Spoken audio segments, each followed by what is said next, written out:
Deuxième partie donc, du cours sur la mécanique quantique, enfin la brève introduction que nous allons faire. Dans la dernière partie, on avait redéfini ce que c'était qu'une onde et ce que c'était qu'un corpuscule d'un point de vue classique. Et puis on avait énoncé trois aspects fondamentaux qu'on allait voir très très brièvement en mécanique quantique.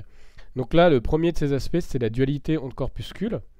Et donc on va le traiter ici d'un point de vue, disons, expérimental. On va discuter de cette dualité. Et on va commencer par s'intéresser à la lumière. Donc la lumière, on a traité par exemple en optique géométrique. Donc historiquement, la lumière, alors il y a eu, pour savoir ce qu'était la lumière, on va pas faire tout l'historique autour de la lumière, mais il y a eu un débat donc, pour savoir si c'était une onde, ou bien si la lumière était constituée de corpuscules. Donc il y avait deux modèles, un modèle corpusculaire, un modèle ondulatoire. Donc le modèle corpusculaire qui a tenu bon très longtemps était défendu notamment par Newton. Donc avec son aura, son prestige, il donnait beaucoup de crédit à ce modèle. Et puis historiquement, il y a le modèle ondulatoire qui a été défendu par Huygens, puis plus tard par Young, donc de la fameuse expérience des formes de Young, et Fresnel, entre autres. Et donc la lumière, donc le modèle corpusculaire, en fait, va perdre face au modèle ondulatoire. Et en fait, c'est le phénomène d'interférence. Alors, je vais faire quelques raccourcis en fait historiques, mais disons que c'est le phénomène d'interférence et de diffraction qui ont eu raison en fait du modèle de Newton. Les interférences et les diffractions sont en fait signes, hein, vous savez, on l'a dit, le caractère ondulatoire d'un phénomène. C'est beaucoup plus simple, et notamment en les formes de Young, d'expliquer ça à partir d'un modèle ondulatoire que d'un modèle corpusculaire. Et donc je vous rappelle ce phénomène, on l'a déjà vu donc, dans la précédente vidéo. Donc l'expérience des formes de Young est la suivante.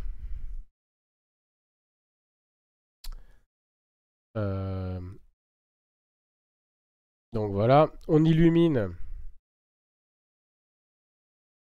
avec une onde ici, donc c'est la lumière ici, qu'on prend généralement monochromatique, deux fentes.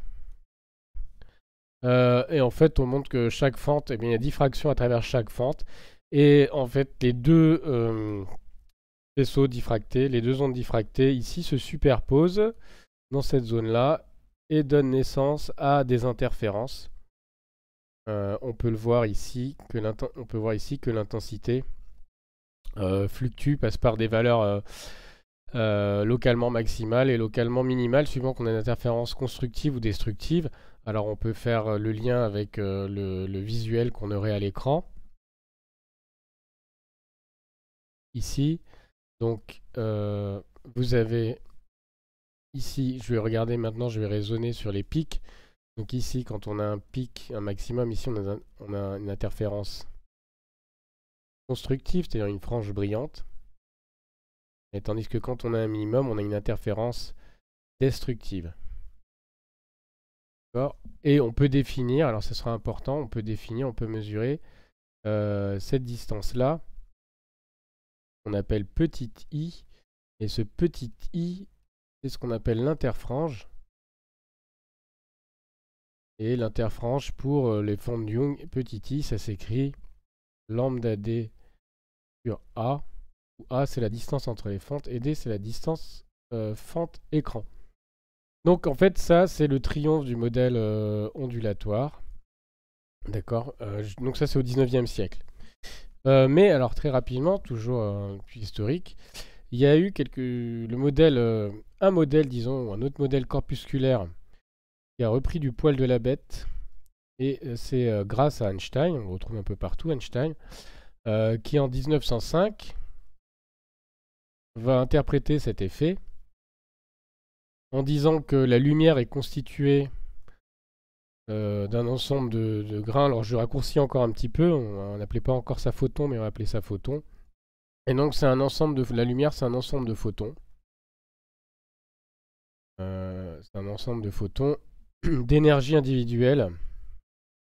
E égale h nu, où h est la constante de Planck qui avait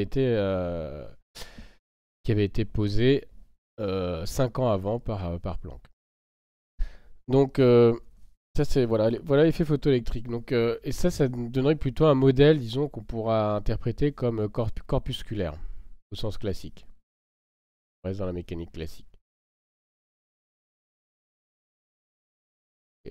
Et donc, la question, c'est est-ce que la lumière, est-ce que c'est une onde ou est-ce que c'est un corpuscule?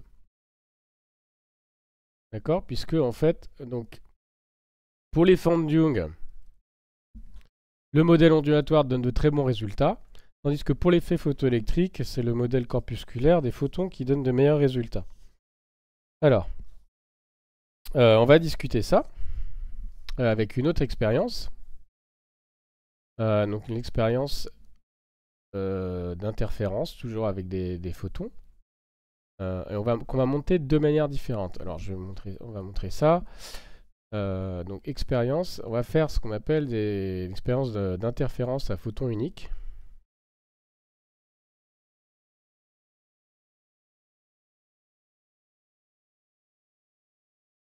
Donc en deux parties. Alors, il y a deux montages que je vais montrer. Donc celui-là, que je vais réduire un peu. Et celui-là.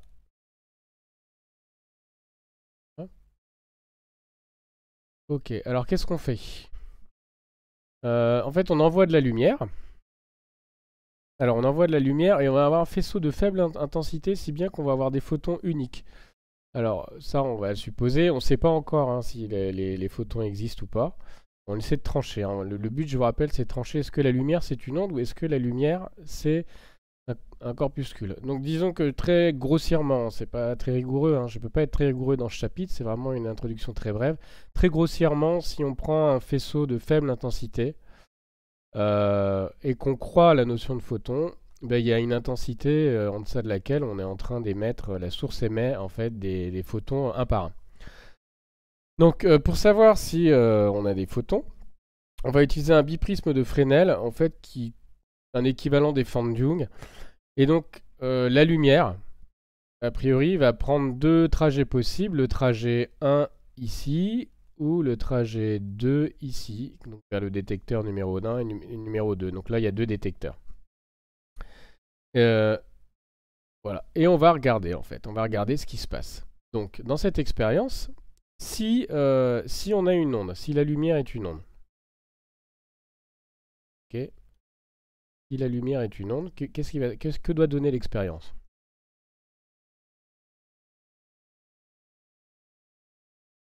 Eh bien, en fait, si on a une onde, ici, normalement, l'onde se sépare en deux parties. Et donc, il y a disons la moitié, hein, si le système est symétrique, la moitié de l'énergie lumineuse qui va prendre le chemin 1, l'autre moitié va prendre le chemin 2. Donc, la lumière, elle emprunte les deux chemins. Elle emprunte les deux chemins. Et donc, en fait, les détecteurs vont détecter de la lumière N1 et N2. Les détecteurs N1 et N2 vont détecter de la lumière simultanément. Elle emprunte les deux chemins simultanément. Et donc, N1 et N2 détectent, activés, on va dire qu'ils sont activés simultanément. C'est ce qu'on appelle des coïncidences, c'est-à-dire on reçoit de l'énergie, il y a de l'énergie détectée simultanément sur les deux capteurs. Si la lumière est constituée de photons, et qu'on suppose que l'intensité, ou on a vraiment une source, disons, à photons uniques. Donc si elle est composée de photons, et qu'on a des sources à photons uniques, c'est-à-dire qu'on est sûr que pendant la durée de mesure de chaque capteur, il y a un seul photon dans le système, alors en fait le photon il est indivisible et donc il emprunte le chemin soit 1 soit 2, d'accord, de manière exclusive. Donc elle emprunte le chemin 1 ou 2 au sens exclusif, ok? Et donc N1 et N2 ils vont pas jamais être activés simultanément. Et bien que montre cette expérience-là? Et ben, cette expérience, elle montre qu'il n'y a quasiment aucune coïncidence. Donc ça veut dire que avec cette expérience, la lumière, classiquement,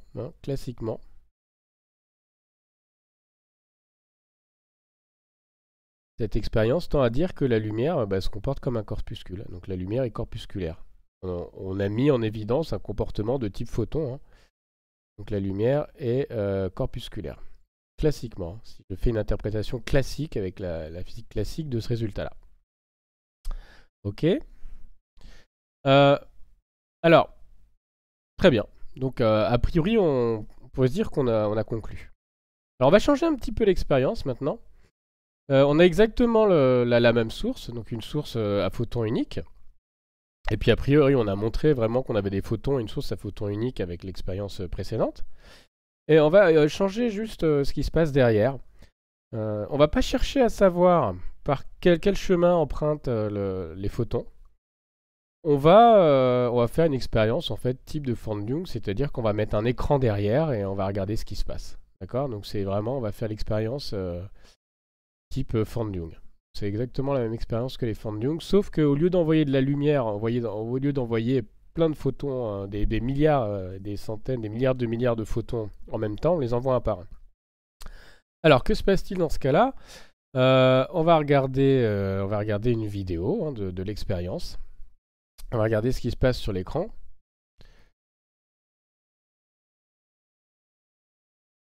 Ok. Alors la vidéo elle est pas là. Fermer la vidéo. Alors je vais la réouvrir.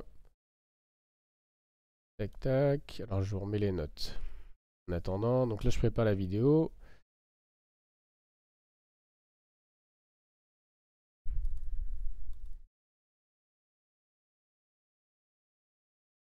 Ok. Là, je mets la vidéo maintenant. Donc voilà la vidéo. Ok. Donc on va regarder. Qu'est-ce qu'on fait? En fait, on regarde ce qui se passe sur l'écran au cours du temps. Donc on envoie des photons un par un. Évidemment, on a accéléré le temps pour voir plus rapidement ce qui se produit. Ok. Donc là, hein, ce qu'on voit, c'est eh bien, les impacts des photons. On reviendra sur cette expérience. A priori, hein, on voit que les impacts, ils ont l'air, dans un premier temps, d'apparaître de façon assez erratique, assez aléatoire. On rediscutera ça.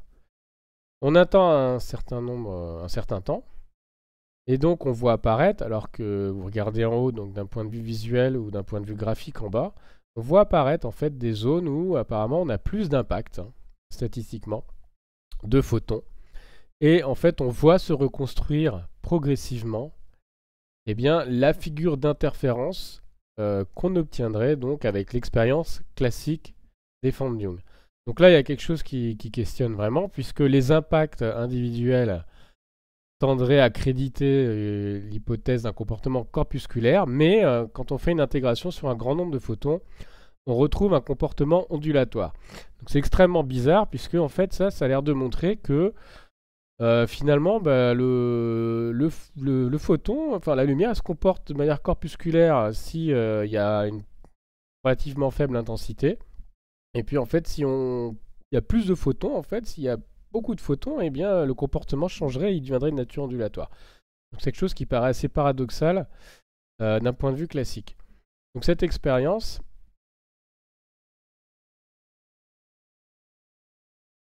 je viens de voir ici.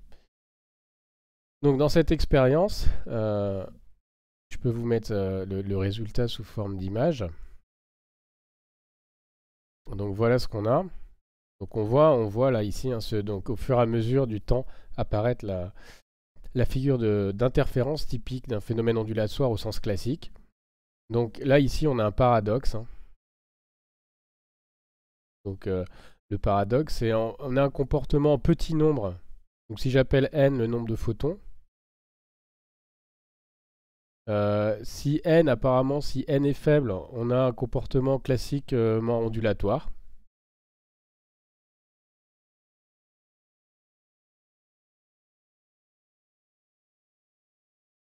Donc ça correspond en fait, ça a l'air de correspondre au premier cliché. Et puis si n devient grand, eh ben, on a un comportement qui paraît classiquement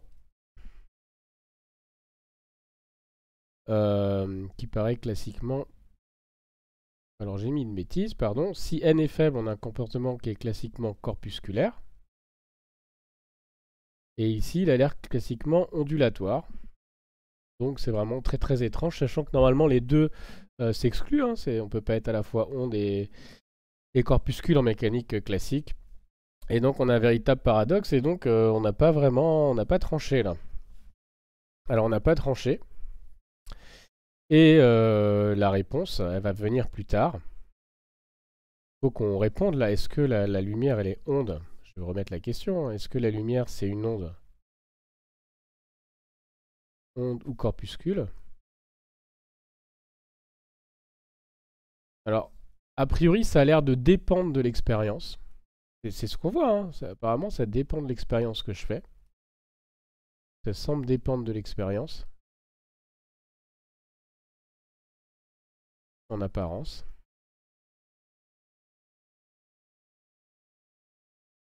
C'est-à-dire que la lumière, c'est un objet physique qui, classiquement, a l'air de se comporter soit comme une onde, soit comme un corpuscule, suivant ce que je fais.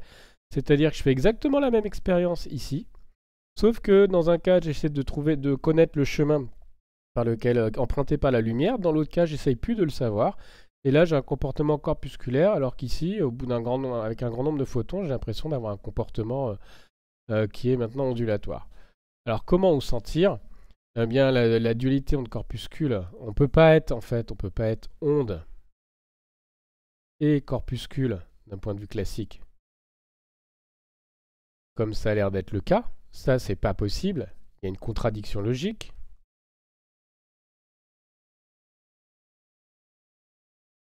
Donc, ce qu'il faut faire, tout simplement, la solution, hein, c'est abandonner en fait la physique classique. Il faut passer à une autre théorie. Et donc cette théorie, ça va être la théorie de la physique ou de la mécanique quantique. Et la physique quantique, elle va décrire des nouveaux objets, en fait, des nouveaux objets qui sont ni des ondes ni des particules. Donc la réponse est à la question, la lumière, est-ce que c'est une onde ou une particule? La lumière, c'est ni une onde ni une particule. C'est un nouvel, ni un corpuscule, pardon. Corpuscule, on peut dire particule. C'est un nouvel objet. Et c'est un nouvel objet. Et cet objet, parfois un objet quantique, parfois on appelle quanton. D'accord? Voilà, c'est un quanton. C'est un objet quantique. Et donc, cet objet, en fait, si on essaye de l'interpréter avec la mécanique classique, eh bien, on a l'impression que c'est une onde, on a l'impression que c'est un corpuscule. Mais en fait, cette impression, ces paradoxes, cette contradiction, par exemple, dans l'expérience ici, hein, des interférences à photons uniques, le paradoxe, il vient simplement du fait qu'on se trompe de théorie pour essayer de décrire le phénomène.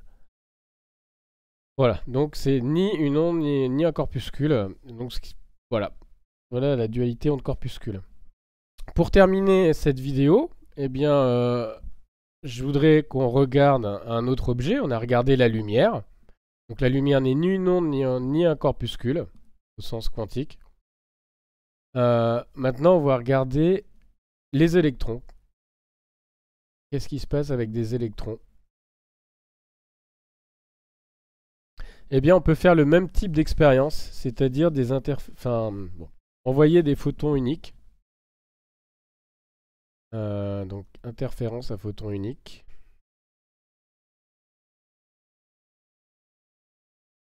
Pardon, c'est pas photon, c'est électron. Unique. Et donc, ça a été fait par la société Hitachi en 1989. Donc, je vais vous montrer également la vidéo.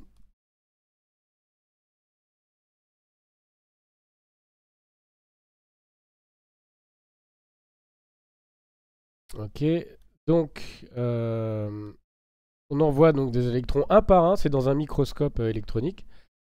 Et donc on voit des impacts se dessiner hein, de façon a priori aléatoire, disons quand on n'en a pas en tout cas un grand nombre. Donc ça c'est pas surprenant puisque classiquement, eh bien, l'électron est plutôt décrit comme un corpuscule, hein. Enfin, on a l'habitude de décrire ça comme un corpuscule. Maintenant, eh bien, on va intégrer, hein, c'est-à-dire compter, regarder le nombre d'impacts au cours du temps. Et donc, petit à petit, on commence à voir apparaître certaines zones avec une densité plus importante d'électrons et certaines zones avec une densité moins importante. Et en fait, on reconnaît là, en fait, de façon très très surprenante d'un point de vue classique, des franges d'interférence. Donc vous voyez les franges d'interférence apparaître, des franges brillantes et des franges sombres, qui correspondent aux interférences constructives et aux interférences destructives. Donc je vais vous remettre une photo du phénomène. Donc voilà ce qu'on obtient après intégration. Et donc on voit apparaître donc, un phénomène d'interférence quand on collecte suffisamment d'électrons. Et d'ailleurs, si on n'envoyait plus les électrons un par un, mais avec un faisceau de grande intensité, on verrait directement la figure d'interférence comme on le voit pour la lumière. Et donc ça c'est très étonnant. Donc interférence. Donc c'est très étonnant puisque les électrons en fait manifestent classiquement, hein, toujours avec une interprétation classiquement, les électrons manifestent